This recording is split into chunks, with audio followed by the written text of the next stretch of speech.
Hello everyone, welcome to my YouTube channel Vidyasagar.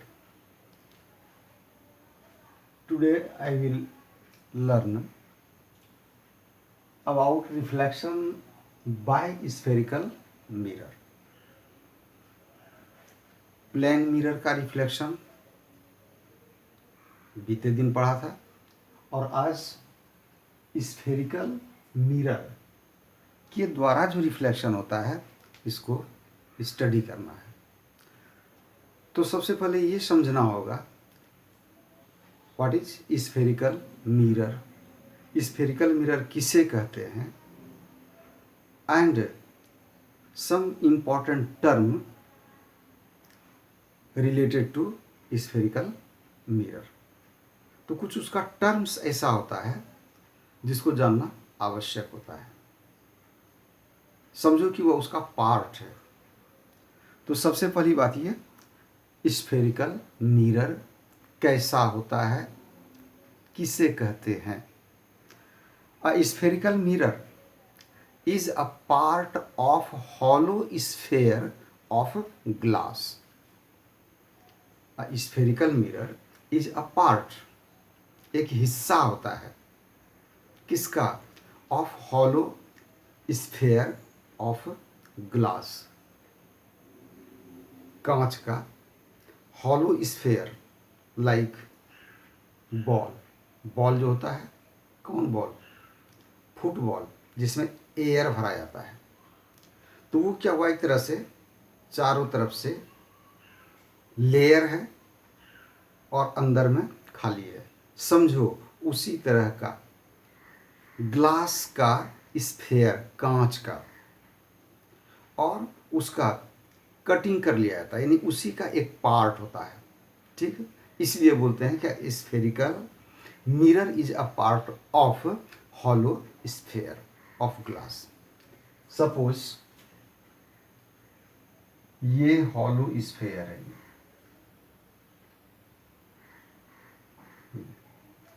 और इसका ये कटिंग किया, this is a part of this hollow sphere.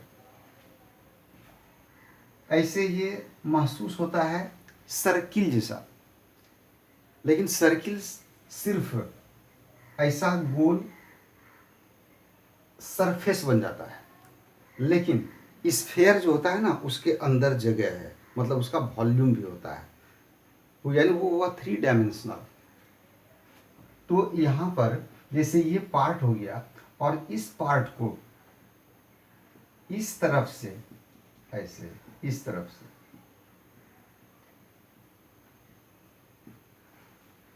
ये silvered कर दिया गया। ये इधर का जो पार्ट होगा इसको हम यहां पर ले आते हैं, ये तो ये जो है दबा हुआ हिस्सा, बेंट इन सरफेस, मतलब दबा हुआ, और इधर में क्या है, उभरा हुआ, उसको कह सकते हैं बल्ज्ड आउट, बल्ज्ड आउट। तो दोनों पार्ट से रिफ्लेक्शन होता है। यहाँ पर ये जो स्फेरिकल मिरर जो रेडी हुआ, ये इस तरफ में ये इसका हो गया रिफ्लेक्टिंग सरफेस,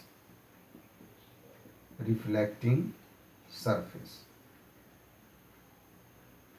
और इस तरफ में क्या हुआ, ये पॉलिश यानी सिल्वर्ड किया गया, पॉलिश इधर, ये रिफ्लेक्टिंग सरफेस मतलब ये स्मूथ हुआ, और इस अपोजिट तरफ यानी कि जिधर की वो बल्जिंग पार्ट उसका जो है, इस तरफ में इसको सिल्वर्ड किया गया, और उसके ऊपर सिल्वरिंग जो किया जाता है, तो सिल्वरिंग के ऊपर एक कोटिंग किया जाता है जो होता है किसका, तो वो ऑपेक मटेरियल का, जो कि इसका प्रोटेक्शन करता है। ठीक है, तो ये एक मिरर हुआ और इसका नाम क्या है, कॉनकेव, कॉनकेव मिरर। ठीक, तो ये कॉनकेव मिरर, और इसका एक और नेम है, उसको बाद में बताएंगे। ऐसे इसको ये जो मिरर है ना, इसको कन्वर्जिंग मिरर भी कहा जाता है, लेकिन क्यों वो बाद में जानेंगे। तो ये एक मिरर हो गया। दूसरी बात, अगर ये इसका इस पार्ट को काट लिया, इसको हम यहां ले आते हैं, ये तो इसका ये पार्ट जो हुआ इससे रिफ्लेक्शन होगा। अब डिफरेंस देखो, इसका पार्ट जो रिफ्लेक्टिंग सरफेस है और इसका जो रिफ्लेक्टिंग सरफेस है, दोनों में डिफरेंस है ना, दोनों में डिफरेंस। तो इसमें डिफरेंस ये हो गया कि ये पार्ट इसका ये हो गया रिफ्लेक्टिंग सरफेस, रिफ्लेक्टिंग सरफेस, और इधर में क्या है, सिल्वर्ड है एंड कोटिंग किया हुआ है ऑपेक मटेरियल का। ऑपेक मटेरियल का मतलब ये हुआ जिस होकर लाइट पार नहीं कर सकता है, प्रकाश उससे होकर गुजर नहीं सकता है, जैसे कहीं पर दीवार है उससे पार नहीं कर सकेगा। और इस तरह का बहुत सारा मटेरियल, जैसे गेट है किसका, वुडन गेट, लकड़ी का, उसको पार नहीं कर सकेगा। और अगर कहीं शीशा का गेट लगा हुआ है तब क्या होगा, उसमें लाइट पार करेगा। इसलिए कि शीशा यानी कि कांच यानी ग्लास जो है वो क्या है, तो वो ट्रांसपेरेंट है, वो ट्रांसपेरेंट मटेरियल हुआ। मटेरियल ये तीन तरह का लाइट के लिए माना गया है। एक ट्रांसपेरेंट, एक होता है ट्रांसलूसेंट, और एक होता है opaque.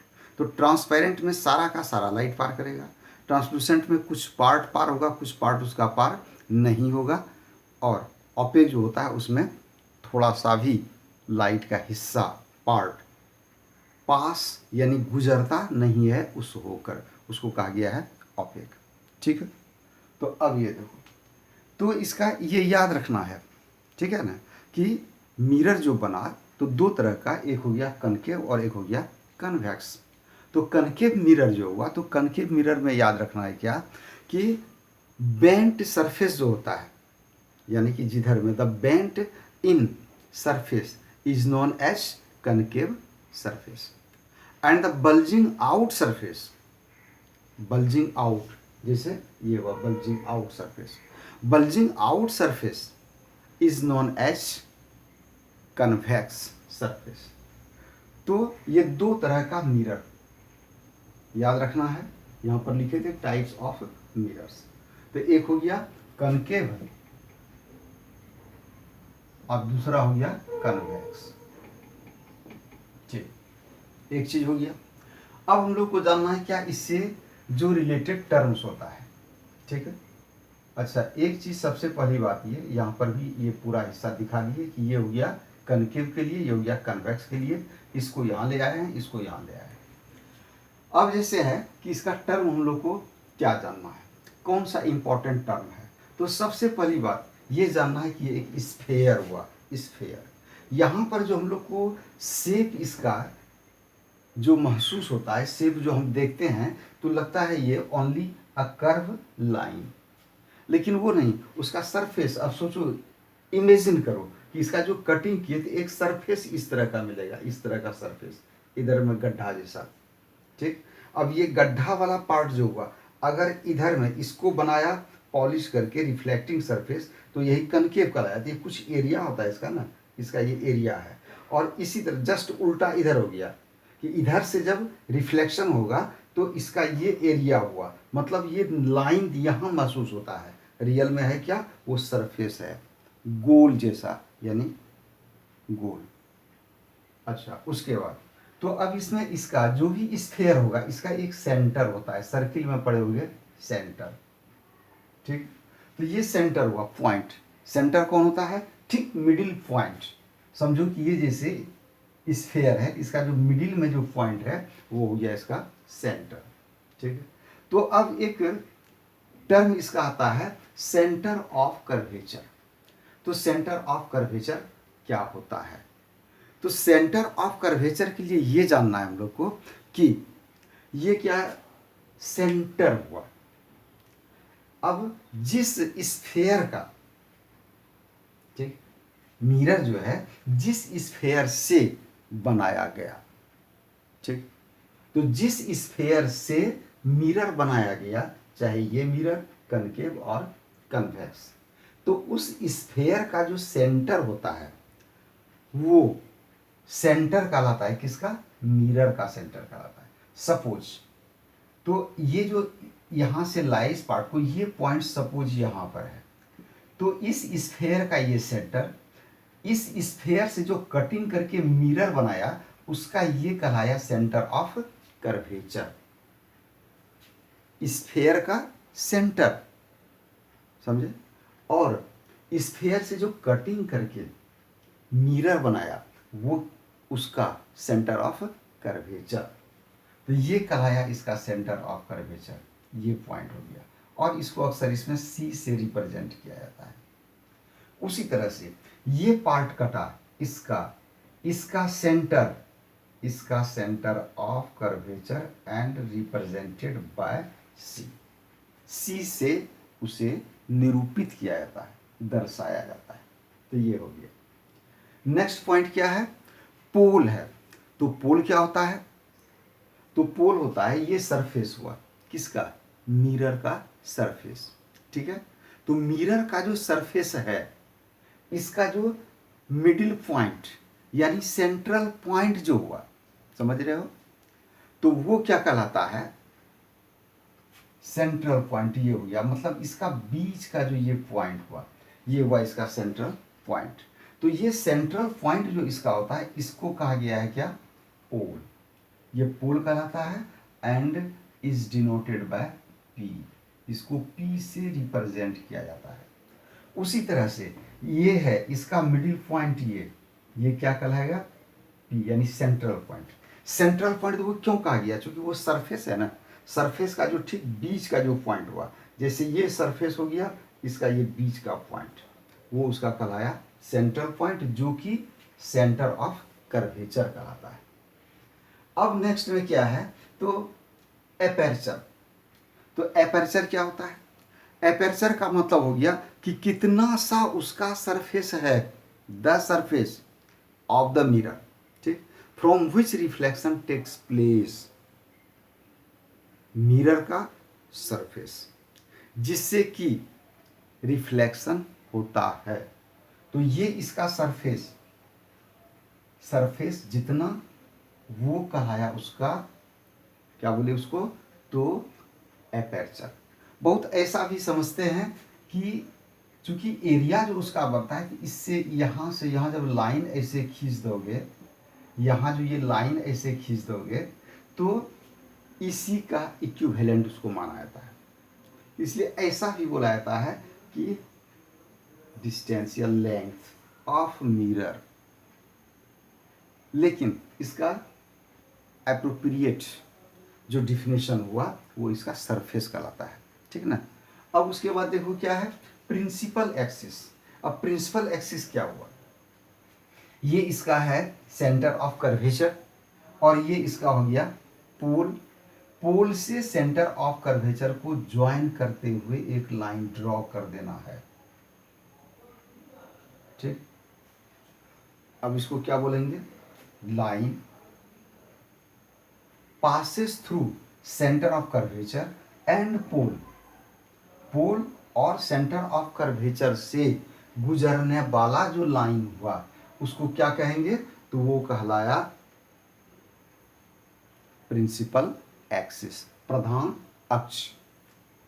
Principal axis is a line which passes through pole and center of curvature। Same चीज इसमें भी आ जाएगा, दोनों में एक ही चीज हुआ। नेक्स्ट क्या है, रेडियस ऑफ कर्वेचर। अब ये रेडियस ऑफ कर्वेचर क्या हुआ, तो रेडियस ऑफ कर्वेचर, रेडियस त्रिज्या, ये कहलाता है स्फेयर का रेडियस। रेडियस क्या होता है, तो distance between the centre and the surface, इसके बीच का जो ये डिस्टेंस हुआ, यानी कि ये जो हुआ इसको सी से पी का डिस्टेंस, यानी कि डिस्टेंस बिटवीन पी एंड सी और सी एंड पी, ये क्या कहलाया, तो ये कहलाता है रेडियस ऑफ कर्वेचर। या ऐसा भी कह सकते हैं कि radius of the sphere from which a mirror is cut, जिससे मिरर काटा गया है, उस स्फेयर के रेडियस को क्या बोलेंगे, रेडियस ऑफ कर्वेचर। ठीक है। अब क्या आया, फोकस एंड फोकल लेंथ। ये क्या होता है, फोकस एंड फोकल लेंथ, ये किसको कहते हैं?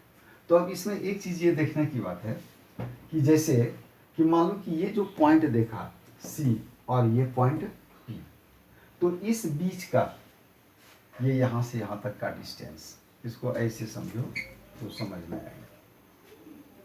ये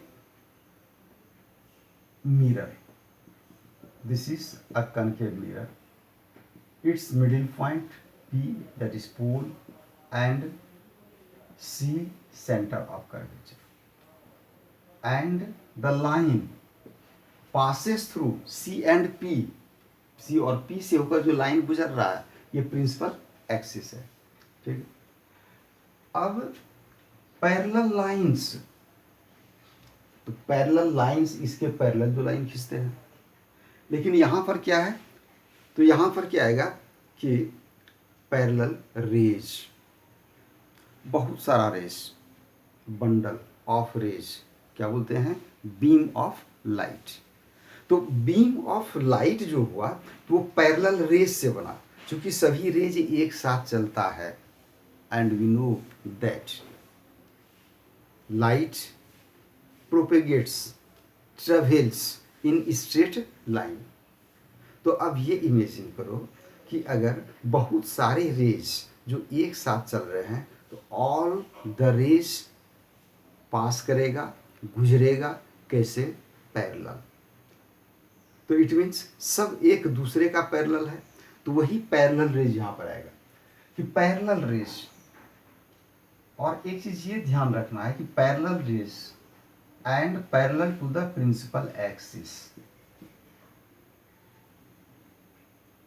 parallel rays and principal to the parallel axis, it means principal axis के पैरेलल जितने रेज हैं वो सब आफ्टर रिफ्लेक्शन पहले इंसिडेंट कर रहा है, कहाँ पर, मिरर पर, एंड देन रिफ्लेक्ट, और तब क्या होगा, रिफ्लेक्ट करेगा, इट मीन्स बाउंस बैक करेगा, यानी रिटर्न हो जाएगा इन द सेम मीडियम। तो ये सब रिटर्न होगा, लेकिन ये जब सब रिटर्न होता है तो इस तरीका से ये एक पॉइंट से होते हुए सब ऐसे गुजरेगा, ऐसे।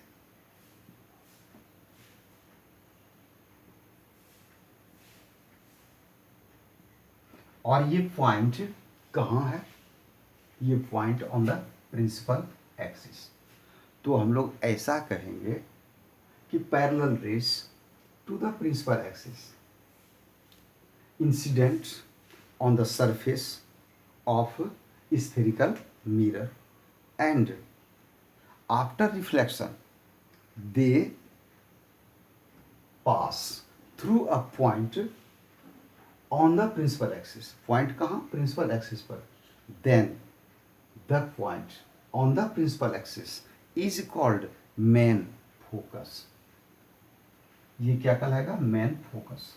एक बार ऐसे समझ लो कि पैरेलल रेज, समांतर किरणें रिफ्लेक्शन के बाद जब लौटती है तो प्रिंसिपल एक्सिस के एक पॉइंट से होकर सभी गुजरती है, और ये पॉइंट जो हुआ इसी को कहा गया एफ, यानी कि मेन फोकस, यही कहलाया मेन फोकस। और संजोग की बात होती है, उसका प्रूफ है, तो क्या कि ये distance of F P and F C, ये दोनों का जो दूरी है ये इक्वल होता है। तो C P is denoted by R, C P को आर से डिनोट किया जाता है, ये डिस्टेंस, एंड एफ पी ये एफ से, स्मॉल एफ। तो एक रिलेशन बन जाता है कि एफ आई ए भी एफ के ही बराबर होता है। तो जब दोनों इक्वल होता है और टोटल ये आर के बराबर है, तो आर इक्वल टू हो जाता है एफ प्लस एफ, यानी R is equal to 2f। It means radius is equal to the twice of focal length. Focal length का डबल होता है कौन, R, radius of curvature. Next point, अब इसके लिए हमको देखना है, ये था कनकेव मिरर, अब कन्वेक्स मिरर में देखना है। तो कन्वेक्स मिरर में क्या होता है, सो देखो, ये कन्वेक्स मिरर हुआ, ये पी है। अब एक चीज ये जानना है, क्योंकि कन्वेक्स मिरर जो है ये भी तो एक पार्ट है ऑफ स्फेरिकल ग्लास।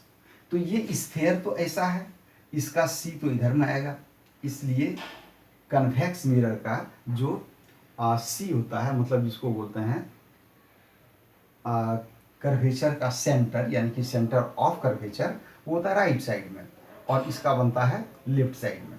तो ये हो गया डिस्टेंस आर हुआ, ये यहाँ से लेके यहाँ तक का, और ये इसका ठीक बीच में आता है एफ। लेकिन एफ किसको कहेंगे, तो बस यहाँ भी वही चीज है कि ये प्रिंसिपल एक्सिस का पैरेलल जो रेज इंसिडेंट करता है on the surface of the mirror after reflection. तो रिफ्लेक्शन कैसा होगा, ये यहाँ पर आने के टकरा के पार तो करना है नहीं, तो ये इधर को लौटेगा ऐसे, ये रिफ्लेक्ट हुआ, ये हुआ रिफ्लेक्टेड रे, ठीक है। अब यहाँ से जब तुम देखोगे, कोई भी आदमी जब देखेगा रिफ्लेक्टेड रे को, जब यहाँ से वॉच करेगा, ऑब्जर्व करेगा, तो इसको लगेगा कि ये रे यहाँ से आ रही है, यहाँ से। उसी तरह से ये ऐसे रिफ्लेक्ट करता है, ये टकराया इधर लौट गया। यहाँ से जब ऑब्जर्व करोगे तो तुमको लगेगा यहाँ से रे आ रहा है, उसी तरह से ये लगेगा यहाँ से ऐसे रे आ रहा है, और ये भी लगेगा कि इस पॉइंट से आ रहा है। इसका मतलब क्या हुआ, ये जो है रियल में इंटरसेक्ट होता नहीं है, ये इसमें इंटरसेक्ट नहीं होता है, ऐसा हमको एपियर होता है, ऐसा महसूस होता है कि इस पॉइंट पर सब कटता है, यानी कि मिलता है इस पॉइंट पर, जबकि ऐसी बात है नहीं।